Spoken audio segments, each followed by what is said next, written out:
అన్న నమస్కారం అన్న. నమస్తే ఉపేందర్. ఎలా ఉన్నారన్న? బాగున్నా. ఎట్లుందన్న? మొదటిసారిగా ఎమ్మెల్యే గెలిచినారు, అసెంబ్లీలో ప్రమాణ స్వీకారం కూడా దిగ్విజయంగా చేసినారు. ఎట్లా అనిపిస్తుంది అన్న? ప్రజలకు సేవ చేయాలనే లక్ష్యంతో వచ్చినాం కాబట్టి ప్రజల్లో మమేకమై ప్రజలకు ఏదైతే గత 9.5 సంవత్సరాలుగా పేద ప్రజలకు రేషన్ కార్డు కానీ, ఇండ్లు కానీ, పెన్షన్లు కానీ ఏ విధమైనటువంటి అభివృద్ధి కార్యక్రమాలు జరగలేదు. ప్రతి గ్రామాలలో రేపు 28 తారీఖు నుంచి గ్రామ సభల ద్వారా ఎంపిక చేస్తున్నాం కాబట్టి ఇలా ప్రజల పాలన వచ్చింది, ప్రజల ప్రభుత్వం వచ్చింది కాబట్టి ప్రజలకు అంత చేరువలో ఉండి ప్రజలకు కావాల్సినటువంటి మౌలిక సదుపాయాలు సమకూర్చడంలోనే నిమగ్నమైనాం కాబట్టి గ్రామాలను తిరుగుతున్నాం, సమస్యలు తెలుసుకుంటున్నాం. ఏదైతే నమ్మకంతో ఆలేరులో భారీ మెజార్టీతో గెలిపించిన ప్రజలకు ప్రత్యేక ధన్యవాదాలు తెలియజేస్తూ వాళ్ళకు సేవకుడిగా సేవ చేయడానికే నేను ముందున్నా కాబట్టి ఇదొక పదవి కాదు, నేను ఒక సేవకుడిగా ఫీల్ అవుతున్నా. ఎందుకంటే ఆలేరు ప్రజలకు సేవ చేసే అదృష్టాన్ని కల్పించారు. గతంలో ఏ పదవి లేకున్నా సేవలు చేసినాం కానీ ఇప్పుడు ప్రభుత్వంలో భాగస్వామ్యం ప్రభుత్వం నుంచి వచ్చే పెన్షన్లు, రేషన్ కార్డు, ఇండ్లు, ఏదైతే ఇందిరమ్మ రాజ్యంలో మేము ఒప్పుకున్నటువంటి 6 గ్యారంటీ స్కీమ్లను తల్లి సోనియమ్మ పేద ప్రజల కోసం 4 కోట్ల ప్రజలకు ప్రతి కుటుంబానికి గడపకు ఇవాళ ప్రభుత్వం నుంచి పలు అందాలనే ఉద్దేశంతో 6 గ్యారంటీలు ఒక మంచి ఉద్దేశంతో పేద ప్రజలకు అభివృద్ధి అయ్యే విధంగా ఉన్నాయి కాబట్టి అందులో 2 ఇంప్లిమెంట్ చేసినాం. గెలిచిన 2 రోజులనే ఆరోగ్యశ్రీ కార్డు అయితేంది, మా మహిళలకు అక్క చెల్లెలకు ఉచిత రవాణా సౌకర్యం మంచిగా దిగ్విజయంగా సక్సెస్ అయినాయి. అదే కాకుండా ఇంకా గ్రామాలలో కూడా బస్సులను ఎక్కువ ప్రొవైడ్ చేసి ప్రతి గ్రామంలో ఆర్టీసీ బస్సు నడవాలనే ఉద్దేశంతో ముందుకు పోతున్నాం. మా మంత్రి పొన్నం ప్రభాకర్ గారు మంత్రి గారు ఎక్కువ బస్సులు కూడా ప్రొవైడ్ చేయడానికి సిద్ధంగా ఉన్నారు. ముఖ్యంగా ఈ 28 తారీఖు నుంచి గ్రామాలలో ప్రతి గ్రామంలో గ్రామ సభ ద్వారా ఆ గ్రామంలో ఉన్నటువంటి సమస్యల మీద పెన్షన్లు అనుకో, రేషన్ కార్డులు అనుకో, లేకపోతే ఇందిరమ్మ ఇళ్ళు అనుకో, ఎవరెవరికి లబ్ధి కావాలనో పారదర్శకంగా పార్టీలకు అతీతంగా ముందుగా పేదోడికి అందాలి. గత ప్రభుత్వాలు ఏం చేసినా మేము పక్కన పెడుతున్నాం. ఏమన్నా వాళ్ళ పార్టీని అభివృద్ధి కోసం వాళ్ళ కార్యకర్తలకే ఇచ్చుకోరు తప్ప అది కూడా ఇచ్చింది 1-2 ఇచ్చినా వాళ్ళకి ఇచ్చారు. ఇప్పుడు అలా కాకుండా ఇది ప్రజల ప్రభుత్వం, ప్రజల నుంచి ఎన్నుకున్న ప్రభుత్వం కాబట్టి పార్టీలకు అతీతంగా పేదోడికి ఫస్ట్ లబ్ధి అయ్యే విధంగా మీరు ఇందాక మాట్లాడుతూ గత ప్రభుత్వాలు ఏం చేసిందో మేము పక్కన పెడుతున్నాం అంటారు. అంటే స్థానిక నాయకురాలని విమర్శించడానికి మీకు మనసు అయితే లేదనుకోవాలా? ఎట్లా? ఇక వాళ్ళ గురించి అరిగిపోయిన రికార్డు ఎందుకు, వాళ్ళదు మనం ఏం చేస్తామో చెప్పాలి. ఓకే, ప్రజలు మనల్ని భారీ మెజార్టీతో గెలిపించారు. పక్కోని అనే బదులు మనం ఏం చేస్తాం, మనం ప్రజలకు ఎంత చేరువ ఉంటాం, ప్రజల సమస్యలు ఏ రకంగా పరిష్కరిస్తాం, ఇక్కడ అధికారులతోటి ఇక్కడ ప్రజలకు మమేకం చేసి ఏదైతే గ్రామాల్లో ఉన్నటువంటి సమస్యలను త్వరితగతిన అభివృద్ధి అయ్యే విధంగా పరిష్కారం అయ్యే విధంగా పోతాం తప్ప ఇక వాళ్ళు ఏం చేసినా పదవుల కోసమో వాళ్ళ ఆడంబరాల కోసం చేసే కాదు. నాకు ఆడంబరాలు పదవి ముఖ్యం కాదు, సేవ చేయడమే లక్ష్యంగా వచ్చిన కాబట్టి ఆ సేవ ప్రజలకు అందుబాటులో ఉండాలనే ఉద్దేశంతో పనిచేస్తున్నా. రోజు 4-5 గ్రామాలు ప్రజలకు అందుబాటులో తిరుగుతున్నా. రైట్ అన్న, గతంలో మీరు ఇదే ప్రతిపక్ష నాయకుడు ఉన్నప్పుడు ఆలేరులో జరిగే అనేక సమస్యల మీద మీరు పోరాటం జరిగింది కదా. ఇప్పుడు మీరు ఎమ్మెల్యేగా గెలిచిర్రు, రేపు మొట్టమొదటగా చేసే పని ఏందండి? మీరు ఆల్రెడీ ఆలేరులో గత 10 సంవత్సరాలుగా పెండింగ్లో ఉన్న అండర్ పాస్ స్టార్ట్ చేసినాం. రేపు 27 తారీఖు నుంచి వేగవంతం చేస్తున్నాం. మా మంత్రి పొంగులేటి శ్రీనివాస్ రెడ్డి గారు కూడా రెవెన్యూ డివిజన్ గురించి ఇచ్చినాం. ఇక్కడ రాజపేటలో రంగత్పురం మండలాన్ని కూడా ఇచ్చినాం. రోడ్లన్నీ ఎస్టిమేట్ వేసి కొత్త రోడ్లకు కూడా మా జిల్లా మంత్రి R&B మంత్రి కోమటిరెడ్డి వెంకటరెడ్డి గారితో కూడా రోడ్లు శాంక్షన్ కోసం ప్రయత్నం చేస్తున్నాం. మా ప్రభుత్వం పేద ప్రజల ప్రభుత్వం కాబట్టి ఏదైతే గ్రామాలలో ఇందిరమ్మ ఇండ్లు లేవో ఆ ఇందిరమ్మ ఇండ్లను కూడా త్వరితగతిన పూర్తి చేస్తాం. ప్రతిపక్షంలో ఉండి కొట్లానే ఇలా స్వపక్షంలో ప్రభుత్వం నుంచి నిధులు తీసుకొచ్చి పనిచేస్తున్నాం. రైట్ అన్న, మీరు ఇప్పుడు ఎమ్మెల్యే గెలిచిర్రు అంటే అందరికీ బీర్లా ఐలయ్య గారు అంటే తన ఫౌండేషన్ ద్వారా అనేకమైన సేవా కార్యక్రమాలు చేస్తారనే ఒక పేరు ఉంది కదా. ఈరోజు మీరు ఎమ్మెల్యే గెలిచిర్రు అంటే మీరు చేస్తున్న సేవా కార్యక్రమాలా, లేదంటే మీ పార్టీ కార్యకర్తల బలం అంటే ఏం చెప్తారు? పార్టీ కార్యకర్తలు, పార్టీ బలం ముఖ్యం. ఎందుకంటే 9.5 సంవత్సరాలు ఈ ప్రాంతం అంతా దాగా పడ్డది, ఏ ఒక్కరికి లబ్ధి జరగలేదు. ఏమున్నా వాళ్ళు టీఆర్ఎస్ వాళ్ళ సొంతంగా వాళ్ళ కొంతమందికే చేర్చుకో తప్ప ప్రజాపాలన వాళ్ళకు పట్టలేదు. అంటే ఒక సేవకుడిగా ఇప్పుడు కూడా ఎమ్మెల్యేగా ప్రభుత్వం నుంచి నిధులు తీసుకొచ్చి అందరికి అందుబాటులో ఉంటా. నేను ఒక బీర్లైలే కూడా నా సేవా కార్యక్రమాలు పేదోడికి ఏ ఇబ్బంది వచ్చినా మా అంబులెన్స్ కానీ, పేద ప్రజల చదువుల కోసం కానీ, ఎవరైనా పేదోళ్ళు చనిపోతే వాళ్ళకు ఆర్థిక సహాయాలు కానీ, ఇంత బియ్యం కానీ పంపిణీ అవి రెగ్యులర్ ఉంటాయి. ఒక వ్యక్తిగా బీర్లైలే అంటే మా బిడ్డ, మా తమ్ముడు, మా అన్న అనే ఒక బ్రాండ్ ఉంది కాబట్టి ఏ గ్రామం అయినా ఎమ్మెల్యే అని అన్నాను. ఇప్పుడు కూడా మా బీర్లైలే వచ్చిండు, మా అన్న వచ్చిండు, చిన్న పిల్లల కాంచిన మా బీర్లైలే అంటున్నట్టే అది నేను వాళ్ళకు చేరువ అయినా కాబట్టి వాళ్ళకు ఒక సేవకుడిగా సేవ చేసిన కాబట్టి వాళ్ళ గుండెల్లో మా బిడ్డ బీర్లైలే అంటే మా సేవకుడు అనే ఒక బ్రాండ్ పడ్డది కాబట్టి దాన్ని ఇంకా కూడా ప్రజలకు చేరువ ఉండి ఇప్పుడు అధికారం ఉంది కాబట్టి ప్రభుత్వం నుంచి ఎక్కువ నిధులు తీసుకొచ్చి గ్రామాలను అభివృద్ధి చేయడమే లక్ష్యంగా ఇక్కడ 2 మున్సిపాలిటీ ఉన్నాయి. మున్సిపాలిటీలో కొత్త భవనాలు కావాలి. మున్సిపాలిటీలో అండర్ డ్రైనేజ్ ఉంది. అక్కడ ఆలేరులో కూడా చాలా కాలనీలు రోడ్లు లేక ఇబ్బంది పడుతున్నాయి. అండర్ గ్రౌండ్ మన డ్రైనేజ్ సమస్య, అండర్ పాస్ సమస్య ఇవన్నీ ఉన్నాయి కాబట్టి త్వరితగతిన ఈ జనవరిలో ఎక్కువ మేజర్ పనులు కూడా సక్సెస్ చేసుకుంటాం. అన్న ఇప్పుడు ఆలేరులో 10 ఏళ్ల నుంచి జరగని అభివృద్ధిని ఈ 5 ఏళ్లుగా మీరు ఎట్లా చేసి చూపిస్తారంటే ఏం చెప్తారు అన్న మీరు? గతంలో ఉన్న వాళ్ళకు పాలన మీద చిత్తశుద్ధి లేదు. వాళ్ళు ఏదో అభివృద్ధి కావాలని చూసి తప్ప ప్రజలు అభివృద్ధి కావాలని చూడలే. మీరు ఒకటి గమనించాలి, 9.5 సంవత్సరాల నుంచి ఒక్క రేషన్ కార్డు లేదు. అంటే ప్రభుత్వం ప్రజల పట్ల అయితే చిత్తశుద్ధి ఉంది. ఇంట్లో బిడ్డ పెళ్లి అయితేనేమో తెల్ల రేషన్ కార్డు కట్ అవుతుంది.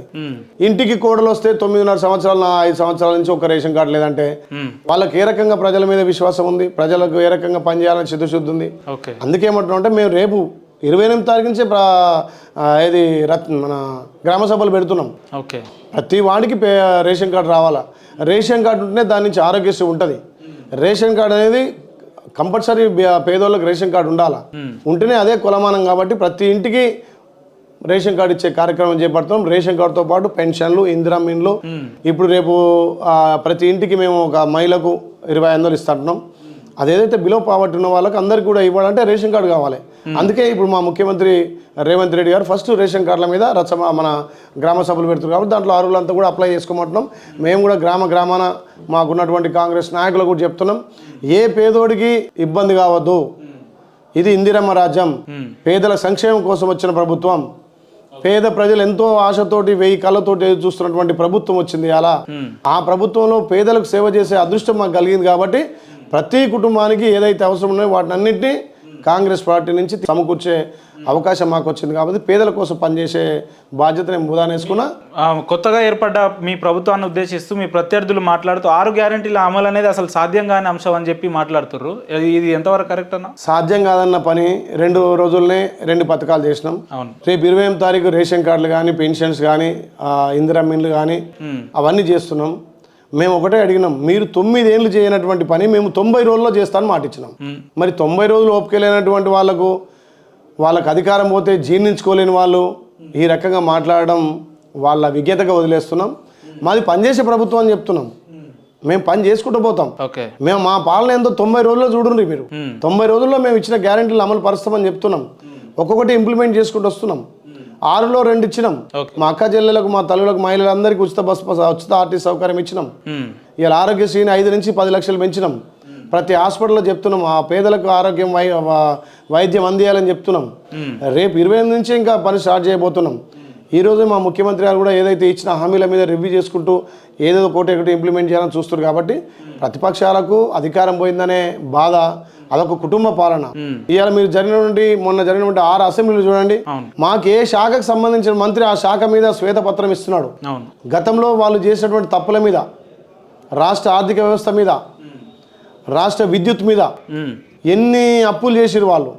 ఇవాళ రాష్ట్రాన్ని 6.71 లక్షల అప్పు చేసినటువంటి ఈ టీఆర్ఎస్ ప్రభుత్వం మొన్న విద్యుత్ మీద కూడా మేము ఇచ్చినాం. ఇవాళ భద్రాద్రి, యాదాద్రి తోటి మేము ఉచిత విద్యుత్ ఇస్తున్నామంటున్నారు. మరి ఉచిత విద్యుత్ ఇవ్వడానికి మీరు పెట్టినటువంటి యాదాద్రి ఇంకా పవర్ స్టార్ట్ స్టార్ట్ అయిందా? గతంలో కాంగ్రెస్ పార్టీ కట్టినటువంటి వాటి వల్ల వచ్చింది తప్ప నీకెక్కడ కూడా కొత్త ప్రాజెక్టు వల్ల ఎక్కడొచ్చింది? నువ్వు ఇన్ని లక్షల కోట్లు పెట్టి కనీసం ఇంకా కరెంట్ ఉత్పత్తి చేయలేకపోయినావు. 10 ఏళ్ల టీఆర్ఎస్ పాలనలో రాష్ట్రంలో కావచ్చు, మీ నియోజకవర్గంలో కావచ్చు, ఎటువంటి అభివృద్ధి పనులు జరగలేదు అంటున్నారు, అంతేనా? అభివృద్ధి అంటే జనరల్గా ప్రభుత్వం నుంచి వచ్చే స్కీములు, కళ్యాణ లక్ష్మి అనుకో, షాదీ ముబారక్ అనుకో, రైతు బంధు అనుకో, అట్లాంటి చిన్నవి చేసి తప్ప పేదోడికి కావాల్సింది ఏందో చూడలే. నేనేమంటున్నా, ప్రతి దానికి యూనిట్గా తీసుకున్నది రేషన్ కార్డు కావాలా. పేదోళ్ళకి రేషన్ కార్డు ఉంటేనే, అంటే ఒక రేషన్ కార్డు అనేది బియ్యానికే కాదు, వానికి ఆరోగ్య సమస్య ఉన్నా, రేపు వాళ్ళ పిల్లల చదువుల కోసమైనా ఏదైనా రేషన్ కార్డే ఇంపార్టెంట్. అలాంటివి గుర్తించాలా. పేదోడికి కూడు గూడ నీడ అని అన్న మనం, ఇలా నీడ కల్పించాలి. 9.5 సంవత్సరాలు నువ్వు డబుల్ బెడ్రూమ్ అంటివి, ఒక్క డబుల్ బెడ్రూమ్ కట్టకపోతుంది. అదే మేము ఇవాళ ఇందిరమ్మ ఇల్లు ఇస్తున్నాం. ప్రతి గ్రామంలో ఇందిరమ్మ ఇల్లు ఇస్తాం. గతంలో ఏ గ్రామంలో అరువులు ఉంటే ఆ గ్రామంలో ఇందిరమ్మ ఇల్లు ఇచ్చినాం. మేము ఒకటే చెప్తున్నాం కాంగ్రెస్ పార్టీగా, ఈ ఆలేరు నియోజకవర్గంలో ఇందిరమ్మ ఇల్లు లేని ఊరు లేదు. నీ డబుల్ బెడ్రూమ్ ఏదో మండలానికి 10 రూపాయలు కట్టినా ఇంతవరకు పంచలేదు. అవి ఉరుస్తున్నాయి. ఆడ నీళ్ళ సప్లై లేదు, కనీసం అక్కడ కరెంట్ లేదు, అక్కడ ఉండడానికే ఇష్టపడతలేరు. అంటే ఏ పేదోడు ఇంత సొంత జాగ ఉంటే ఆ జాగలో ఇల్లు కట్టుకోవడానికి ఇందిరా మిల్లు అనేది చాలా ఉపయోగపడుతుంది. కాబట్టి ఈ 90 రోజులలో అన్ని రకాల స్కీమ్లను ఇంప్లిమెంట్ చేస్తాం. పేదోడికి చేరువ ఉండే ప్రభుత్వం కాంగ్రెస్ ప్రభుత్వం. అన్న, జనాల్లో ఒక ఆలోచన ఏంటంటే, ఒక వ్యక్తి ఎమ్మెల్యే గెలిచిపోయిన తర్వాత పెద్ద పెద్ద వెహికల్స్, ఇన్నోవాలు, ఫార్చునర్లు వేసుకొని హైదరాబాద్లలో ఉంటారు, సిటీలలో ఉంటారు, ప్రజలకు దూరంగా ఉంటారు అని విన్నాం మేము. కానీ పొద్దున చూస్తే నేను 6 గంటలకు వచ్చిన మీ ఇంటికాడ వందలాది వేలాది మంది వస్తున్నారు మీ దగ్గరికి. అంటే ఇది రాజకీయాలు ఇది ఎట్లా సాధ్యమైందన్న మీకు? చిన్నప్పటి నుంచి ఒక పేద కుటుంబం నుంచి వచ్చి కాబట్టి పేదోడు బాధ తెలుస్తుంది. ఎక్కడో మా ఆలయ నియోజకవర్గంలో 8 మండలాలు ఉంటాయి. గుండాల మాకు ఇక్కడికి 40-50 కిలోమీటర్లు ఉంటుంది. నన్ను కలవాలంటే పొద్దున 6 గంటలకు లేచి ఇడికి రావాలి.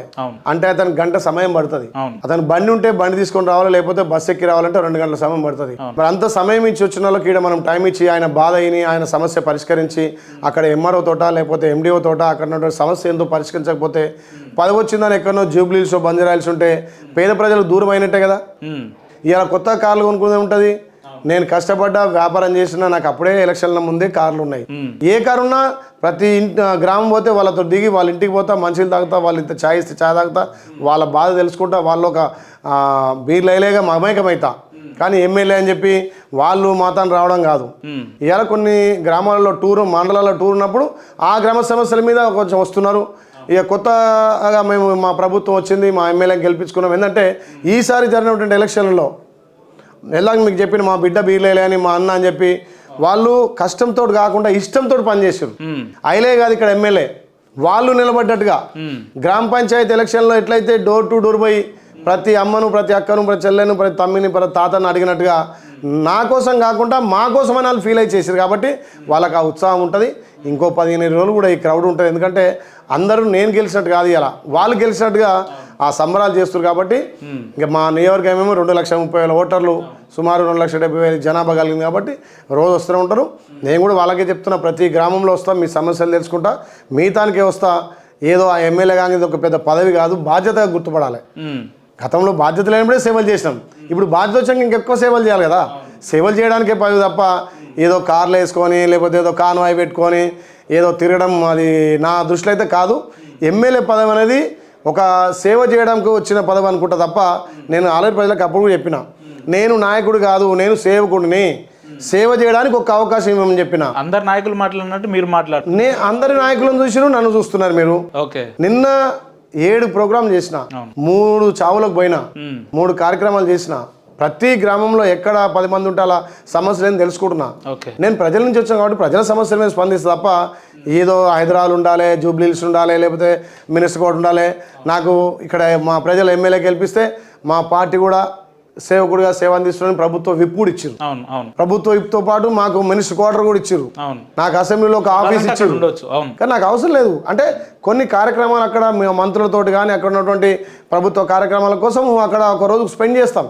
కానీ ప్రజల కోసం ప్రజల మధ్య ఉండాలనే నా ముఖ్య ఉద్దేశం. కాబట్టి నేను ఈ 5 సంవత్సరాలు కూడా ప్రజలకు అందుబాటులో ఉండి ఇక్కడ యాదగిరిగుట్టలో శ్రీ యాదగిరి లక్ష్మణస్వామి సన్నిధిలో ఆయన కాలకాడ ప్రజలకు సేవ చేసే అవకాశం ఇచ్చారు. కాబట్టి ఇక్కడి నుంచే పరిపాలన, ఇక్కడి నుంచే ప్రజా సేవ అందిస్తా, ప్రజలకు సంక్షేమాన్ని అందిస్తా. ఎన్నికల ప్రచార నేపథ్యంలో వ్యక్తిగతంగా మీరు మీ నియోజకవర్గ ప్రజలకు ఇచ్చిన హామీ ఏంటి, దాన్ని ఏ రకంగా పరిష్కరించాలని మీరు కార్యాచరణ చేస్తున్నారు? ప్రజలకు అందుబాటులో ఉంటానని చెప్పిన, పేదోడికి ఏ ఇబ్బంది ఉన్నా మా బీర్లా ఫౌండేషన్ ద్వారా అంబులెన్స్ ఉన్నాయి, ప్రతి పేద కుటుంబం అందుబాటులో ఉండాలి. అదేవిధంగా గతంలో దివంగత ముఖ్యమంత్రి రాజశేఖర రెడ్డి గారు ఏదైతే 108, 104 చేసిండో వాటిని కూడా ఇంకా పునరుద్ధరించి వాటిని కూడా అన్ని రకాల ప్రజలకు అందుబాటులో ఉండటంతో పాటు మా ఫౌండేషన్స్ కూడా అంబులెన్స్ ఎమర్జెన్సీ ఉంటే కూడా పంపడానికి మేము సిద్ధంగా ఉన్నాం. ప్రతి పేద అమ్మాయి పెళ్లిళ్ళకు కూడా మేము ఆర్థికంగా సాయం చేస్తూ పేదల చదువుల కోసం కూడా నేను సాయం చేస్తాను మాట ఇచ్చిన. ఆ మాట ప్రకారం కూడా నేను ఇంకా కూడా ఈ 5 సంవత్సరాలు ప్రజా సంక్షేమం కోసం ప్రభుత్వం నుంచి బీర్లా ఫౌండేషన్ కూడా సేవలు అందిస్తా. ఏదైతే ఎలక్షన్లు ఇచ్చినటువంటి మాటకు కట్టుబడి ఉన్నా ఆ రోజు కూడా చెప్పిన సేవకుడు అని చెప్పి ఈ రోజు కూడా సేవకుడు అని చెప్తున్నా. సేవ చేస్తేందుకే పని స్టార్ట్ చేస్తాను. అయినా మీ రాజకీయ జీవితంలో వ్యక్తిగతంగా మీ మీద ఎటువంటి విమర్శలు లేనప్పటికీ ఒకే ఒక స్పెక్ట్రా అనే కంపెనీలో మీరు మహేందర్ రెడ్డి గారు ఇద్దరు పార్ట్నర్స్ కదా, వీళ్ళు రాజకీయంగా ప్రత్యర్థులుగా ఉండి కొట్లాడతారు, మళ్ళీ పొద్దున్న లేస్తేనేమో బిజినెస్ పార్ట్నర్గా ఉంటారు, వీళ్ళు ఈ నియోజకవర్గ ప్రజలకు ఏం సందేశం ఇవ్వదలుచుకున్నారు అని చెప్పి ఇదొక విమర్శ ఉందన్న, దీన్ని ఎట్లా చెప్తారు మీరు? ఇప్పుడు ప్రతి వ్యక్తి బిజినెస్ చేసినప్పుడు ఏదో కంపెనీకి ల్యాండ్ ఇవ్వాల్సి వస్తుంది. మేము ల్యాండ్ ఇచ్చినాము, మా ప్రత్యర్థి కూడా ల్యాండ్ ఇవ్వచ్చు. అంతంత మాత్రాన మేము ఇద్దరం మరి ఇంత కష్టపడి ఇన్ని రోజులు ప్రజలలో ఉండి కొట్లాడిన తప్ప ఇద్దరం ఒకటైతే ఎవరో కాంప్రమైజ్ అవుతాం కదా. కానీ రాజకీయం వేరు, బిజినెస్ వేరు. మేము కంపెనీకి భూమి ఇచ్చినప్పుడు వాళ్ళు కంపెనీకి ఇవ్వచ్చు, ఏదైనా ఫంక్షన్ అయితే నాకు కలవచ్చు. ఇవాళ అసెంబ్లీలో అన్ని పార్టీలను కలుస్తున్నాం, హాయ్ బాయ్ అంటున్నాం, నమస్తే అంటున్నాం, మళ్ళీ ప్రజా సమస్యల మీద గలమెత్తుతున్నాం, కొట్లాడుతున్నాం, వాళ్ళకి ధీటుగా మేము సమాధానం చెప్తున్నాం. మీరు ఎక్కడ ఫెయిల్ అయ్యారు, మేము ఎక్కడ సక్సెస్ అవుతున్నామో చెప్పగలుగుతున్నాం. రాజకీయాలు వేరు, బిజినెస్ వేరు. అట్లానే మేము ఇద్దరం కూడా బిజినెస్ ఎక్కుతాను ఎక్కడ చేయలే. ఏంటంటే కొంత ప్రతిపక్ష మా పార్టీలో ఉన్న కూడా కొంతమంది ఏంటంటే ఆయలే ఎదిగిపోతున్నాడు, ఆయలే ప్రజాదరణ పెరుగుతున్నది, ఆయలే ఏమైందట ఒకటంటే అధిష్టానం టికెట్ ఇయ్యదన్నారు. కానీ ఈసారి అధిష్టానం అనేక సర్వేలు చేసింది. ఎవరు ప్రజలకు అందుబాటులో ఉన్నారు, ఎవరు పార్టీ లైన్లో పనిచేస్తున్నారు, ఎవరు పార్టీకి లాయల్గా పనిచేస్తున్నారు, పార్టీ పిలుపు మేరకు ఎవరు సభలు విజయవంతం చేస్తున్నారు, ధర్నాలు ప్రజల పట్ల ఎవరు కొట్లాడుతున్నారు, అధికారం లేనప్పుడు ఏ రకంగా పార్టీని భుజాన వేసుకొని ఆలయ నియోజకవర్గంలో పార్టీని నిలబెట్టిరు అనేది ఆలోచన చేసింది. కాబట్టి ఇలా టికెట్ ఇవ్వగలిగింది.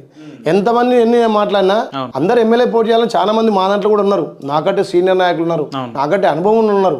కాకపోతే నేను ఒక సేవకుడిగా సేవ కార్యక్రమాలు ఇటు పార్టీ లైన్లో ఇటు ప్రజల లైన్లో ప్రజలకు అందుబాటులో ఉండి పార్టీకి కూడా పార్టీ ఇచ్చిన పిలుపు ప్రతి ప్రోగ్రామ్ దిగ్విజయం చేసాం. కాబట్టి ఇలా అధిష్టానం నన్ను గుర్తించి నాకు టికెట్ ఇవ్వగలిగింది. సరే, కొంతమంది ఎమ్మెల్యేలు కాని వాళ్ళకు కూడా ఇప్పుడు ప్రభుత్వంలో ఉన్నటువంటి ఎమ్మెల్సీలు కానీ లేకపోతే ఇంకేదన్నా ఎంపీపీలు కానీ ఎంపీలు కానీ జెడ్పీటీసీలు కానీ ఎన్నో అవకాశాలు ఉన్నాయి. అందరు మా మిత్రులు అందరు కలిసి వస్తారు, అందరు పనిచేస్తారు. ఇలా ఇంత పెద్ద భారీ మెజార్టీ వచ్చిందంటే కాంగ్రెస్ కుటుంబం అంతా కలిసికట్టుగా పనిచేసారు కాబట్టి ఇలా 50,000 మెజార్టీ ఉంది. ఏ ఒక్కరు కూడా మాకు యాంటీ చేయలేదు. మా కాంగ్రెస్ కుటుంబ సభ్యులందరూ గట్టిగా కష్టపడ్డారు. నాకంటే ఎక్కువ వాళ్ళు భుజాన వేసుకొని పనిచేస్తారు. కాబట్టి ఒకరిద్దరు ఎవరో గిట్టని వాళ్ళు చేస్తే చేయొచ్చు. వాళ్ళు కూడా అర్థం చేసుకొని ఇప్పుడు ఎందుకంటే 9.5 సంవత్సరాల అధికారం లేక 5 ఏళ్ళ అధికారం వచ్చింది. వాళ్ళు కూడా కాంగ్రెస్ జెండా పట్టుకున్నోళ్ళే. వాళ్ళు కూడా అందరం మిత్రులను ఆహ్వానిస్తున్నాం, మా స్నేహితులను ఆహ్వానిస్తున్నాం, మా పెద్ద సీనియర్ నాయకులను ఆహ్వానిస్తున్నాం. అందరం కలిసికట్టుగా ఇందిరమ్మ రాజ్యంలో పేద ప్రజలకు ఆలయాన్ని అభివృద్ధి చేయడం కోసం కలిసి పనిచేద్దాం. సర్పంచ్ నుంచి ఇప్పుడు ఎమ్మెల్యేగా ఇంత తక్కువ సమయంలో ఎమ్మెల్యేగా గెలిచారు కన్నా ఇన్నేళ్ల మీ రాజకీయ జీవితంలో ఒక్క వివాదాలకు కూడా తావు ఇవ్వకుండా ఎదిగిన నేతల్లో మీ పేరు కూడా ఒక ప్రధానంగా వినిపిస్తుంటది. ఇది రాజకీయాలు వివాదాలంటే ఏ ఒక్క వ్యక్తికో ఏ ఒక్క వాళ్ళకు కాకుండా ప్రజలకు సేవ చేస్తున్నాం, ప్రజల మన్నలు పొందుతున్నాం. ఇలా ఉన్నటువంటి మా అధిష్టానం దగ్గర కూడా ఒక చిన్న మా రిమార్క్ లేకుండా, ఎందుకంటే అధిష్టానం ఏ పిలిపిస్తే అధిష్టానానికి ఆ పిలుపు ఆ ప్రోగ్రామ్ సక్సెస్ చేయాలి. ఇవాళ దళిత దండోర విషయం కానీ, రైతు డిక్లరేషన్ కానీ, యువత డిక్లరేషన్ కానీ, ప్రియాంక గాంధీ మీటింగ్ కానీ, ఇక్కడ రాహుల్ గాంధీ సభ సక్సెస్ చేయడం కానీ, రేవంత్ రెడ్డి పెట్టినటువంటి సభలు కానీ, ఇక్కడ వెంకటరెడ్డి గారు పెట్టినటువంటి సభలు కానీ, మా జిల్లా మంత్రులు ఉత్తమ్ కుమార్ రెడ్డి గారు వీళ్ళందరి ఆదేశాల మేరకు పార్టీ లైన్లో పనిచేస్తున్నాం. కాబట్టి ఎక్కడ వివాదం ఉండదు. కొంతమంది వ్యక్తిగతంగా ఉంటే వాళ్ళకు ఐలే మీద కోపం ఉండొచ్చు, కానీ పార్టీ మీద ఎవరికి కోపం లేదు. ఈయన ఐలే అందరు వాడు కాబట్టి ఇలా అందరు కలిస్తే ఇంత మెజార్టీ వచ్చింది.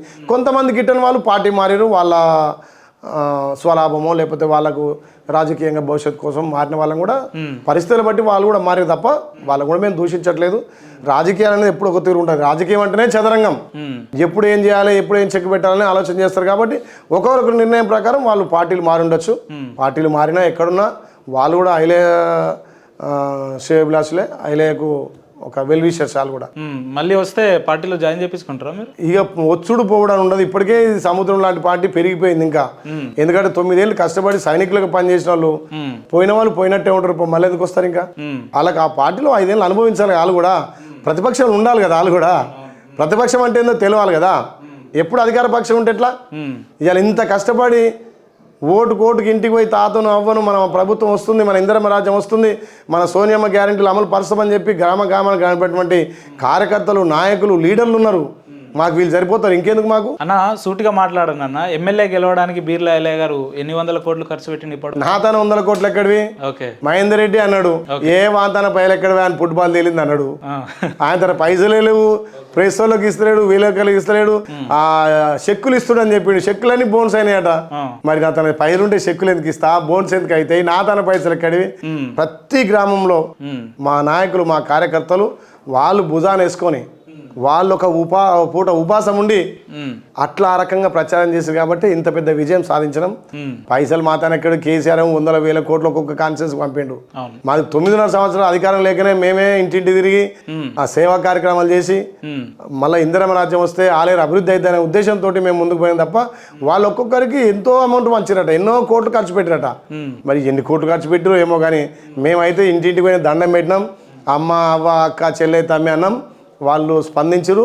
కాంగ్రెస్ పార్టీ మీద నమ్మకం, బీర్లాయలు అంటే మాకు సేవ చేస్తాడనే ప్రగాఢ నమ్మకంతో ఇవాళ ఆలేరులో ఒక 50,000 మెజార్టీ అంటే ఆలేరు చరిత్ర. 72 నుంచి స్టార్ట్ అయిన అసెంబ్లీ ఇవాళ 2023 వరకు కూడా ఎంతో మంది ఉద్దండులు మా మాజీ మంత్రి వారి మోత్పల్లి నరసింహులు కూడా 38,000 మెజార్టీతో గెలిచిండు. మొన్న అంత తెలంగాణ ఉద్యమంలో తెలంగాణ కావాలని ప్రతి బిడ్డ, ప్రతి తల్లి, ప్రతి యువకుడు తెలంగాణ అన్నాడు. అంత పెద్ద వేలో కూడా 30,000 దాటలే. అంటే ఇలా ప్రజలు బీర్లైలేని నమ్మిరు. ముఖ్యంగా కాంగ్రెస్ పార్టీ మీద విశ్వాసం. కాంగ్రెస్ వస్తేనే మా బతుకులు మారుతాయి. తెలంగాణ ఇచ్చిన తల్లి సోనియమ్మ రుణం తీసుకోవడం కోసం ఇంత పెద్ద భారీ మెజార్టీ ఇచ్చారు. అందుకే ఆలయ ప్రజలకు నేను రుణపడి ఉంటా, ఇంకా సేవకుడిగా సేవ చేస్తా. రైట్ అన్న, మీ వ్యక్తిగతంగా మీ దగ్గరికి వచ్చిన వ్యక్తులు కావచ్చు, లేదా మీ ట్రస్ట్ దగ్గరికి వచ్చిన వాళ్ళకి 5,000, 10,000, లక్షల మోతాదులో కూడా మీరు సాయం చేస్తున్నట్టు వింటున్నాం. వీటన్నిటికి సాయం చేయడానికి బీర్లా గారు ఆర్థిక వనరులు ఎట్లా సమకూర్చుకుంటున్నాడు? బిజినెస్ చేసిన, వ్యాపారం చేసిన, ఓకే, ఇంకా కూడా వ్యాపారం చేస్తా, బిజినెస్ చేస్తా. ఎమ్మెల్యే అయినాక కూడా చేస్తారా? సమయం ఉన్నప్పుడు బిజినెస్ చేసుకోవచ్చు, తప్పేముంది. మరి అందరు చాదాలంటే, అందరికి పేదోళ్ళకి సాయం చేయాలంటే, ఇంత బియ్యమో ఇంత పెళ్లికో ఇవ్వాలంటే ఏదైనా ఖాళీ టైంలో ఇంత బిజినెస్ చేయాలి కదా. నాకు వ్యాపారం ఉంది, పౌల్ట్రీ ఉంది, డైరీ ఉంది. నాకు నెలకు 2 లక్షలు 3 లక్షల పౌల్ట్రీ వస్తుంది. నాకు తోటలు ఉన్నాయి. వ్యవసాయం సంవత్సరానికి కనీసం 70-80 పుట్లు పండుతాయి. అది ఒక మండలం మొత్తం 2 మండలాలు సరిపోతాయి. అన్ని బియ్యం ఒడ్లు అమ్మనేను, ఒడ్లు పట్టిస్తా, బియ్యం చేస్తా. ఎవరికి పెళ్ళి అయితే వాళ్ళకు 50 కిలోలు పంపిస్తా. ఎవరికి ఏమైనా దశదిన కర్మ పేదోళ్ళు ఉంటారు కదా, ఆ దినాలకు 50 కిలోల బియ్యం పంపిస్తా. అది కాకుండా మా మిత్రులు కొంతమంది ఉన్నారు. ఇప్పుడు మా ఐలాండ్ ఉన్నాడు, ఆయనకు రేపు 100 బస్తాలు పంతాయి. అన్నానికి 25 బస్తాలు ఇస్తాను, పేదలకు సాయం చేస్తాను, అట్లాంటి వాళ్ళు ఇస్తారు. మా మిత్రులు ఉన్నారు, నాకు ఆ రకంగా కూడా డొనేషన్ చేస్తారు మా ఫౌండేషన్. ఎందుకంటే నా సేవలో వాళ్ళు కూడా సేవ. మేము ఎంతో మంది నాయకులను చూస్తూ ఉంటాం. వాళ్ళు వాళ్ళ వ్యాపారాల్లో కావచ్చు, రాజకీయాల్లో సంపాదన అంతా కూడా తను దాచుకోవాలి, పెట్టుకోవాలి అని పెట్టుకుంటారు. మీరేందన్నా ప్రజలకు పంచాలి అనే కొత్త వ్యవహారంగా దేనికి ఎక్కడ వస్తుంది? ఎన్నేళ్ళు బతాం? ఇప్పుడు నేను 45 ఉన్నా, ఇంకా దేవుడు కర్ణిస్తే ఇంకో 45, 40, 30 బతాం. దేనికోసం? ఇవాళ నాకు 3 పిల్లలు, 2 పిల్లలు మంచి ఎడ్యుకేషన్ లో ఉన్నారు.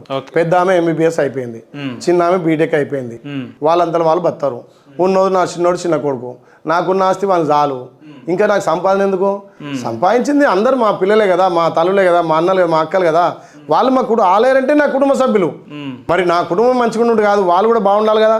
నువ్వు చూస్తున్న ఎంతో మంది. నిన్న ఒక తల్లి బొందుగులు ఆమె, అన్న నేను షాప్ పెట్టుకుంటా అని చెప్పి, ఈ రాష్ట్రంలో ఫైర్ బ్రాండ్ సీతక్క ఆపుతున్నంటే నేనున్నా అంటది. సీతక్క దానికి మా కాన్ఫిడెన్స్ పోయి పోతే ఒకటే చెప్పింది, ఆలేరులో మా తమ్ముడు బీలైనాడు, నువ్వు పోయి చెప్పు, నేను చెప్తే చేస్తాడు. ఇప్పుడు వచ్చింది, అన్న నేను షాప్ పెట్టుకున్నాను, చేస్తా పోమా, 10,000 సాయం చేస్తామన్నా. అంటే మా కుటుంబ సభ్యులే కదా వాళ్ళంతా. ఇప్పుడు నా ఇంట్లో నా 3 పిల్లలు నా కుటుంబం కాదు, ఆలేరే నా కుటుంబం. ఆలేరులో పేదోడికి ఇబ్బంది ఉన్నా నేను అక్కడ నేను ఉన్నా, నేను ఆల్తా. చిన్నోడైతే తమ్మి అంట, పెద్దోడైతే అన్న అంట, మా పెద్దమ్మ అయితే అమ్మ అంట, అక్క అంట, చెల్లె అంట. వాళ్ళకు మేము ఇచ్చే 5-10 తోటి పెద్ద కుటుంబం గడవకుండా అప్పటి మందం అరే మా కుటుంబ సభ్యుడు భరోసా ఉంది, మా అన్న ఉండు, మా తమ్ముడు ఉండు అనే భరోసా కలుగుతుంది. కాబట్టి నా తోషంతా నేను సాయం చేస్తా. నాకు వ్యవసాయం నుంచి కానీ, పౌల్ట్రీ నుంచి కానీ, డైరీ నుంచి కానీ, ముఖ్యంగా బిజినెస్ కూడా నాది ఉంది కాబట్టి, గతం నుంచి బిజినెస్ చేసా కాబట్టి, బిజినెస్లో 10 రూపాయలు వస్తే అందులో 5 రూపాయలు ప్రజల కోసమే. నాకేదో తినడానికి ఉండడానికి కూడా చాలు. ఇప్పుడు ప్రభుత్వం ఎమ్మెల్యే అయినా నా ఖర్చులన్నీ ప్రభుత్వమే భరిస్తుంది. ఇంకా నాకేం ఖర్చు? నేను సంపాదించిన రూపాయి వాళ్ళకే ఖర్చు పెడతాను. రైట్ అన్న, కొత్తగా ఏర్పడ్డ కాంగ్రెస్ ప్రభుత్వాన్ని ఉద్దేశిస్తూ టీఆర్ఎస్ వాళ్ళు మాట్లాడుతూ, కాంగ్రెస్లో ఒక 20 మంది మా టీఆర్ఎస్ వ్యక్తులు కూడా ఉన్నారు అని చెప్పారు. ఆ లిస్టులో బీర్లా ఎలయ్య గారి పేరుందా? పేద ప్రజల కోసం పనిచేసే వ్యక్తిని. గత 30 సంవత్సరాల నుంచి కాంగ్రెస్ పార్టీలో పుట్టిన, కాంగ్రెస్ పార్టీలో పెరుగుతున్నా.